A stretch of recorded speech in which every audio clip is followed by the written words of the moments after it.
snow in May.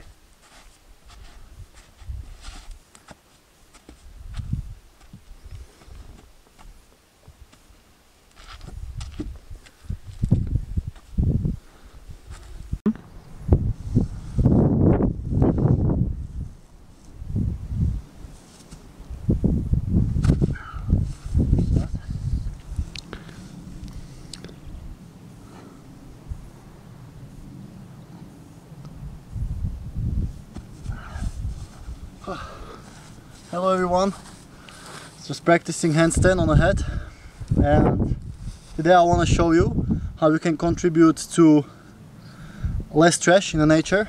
So every time you see something like plastic bottles or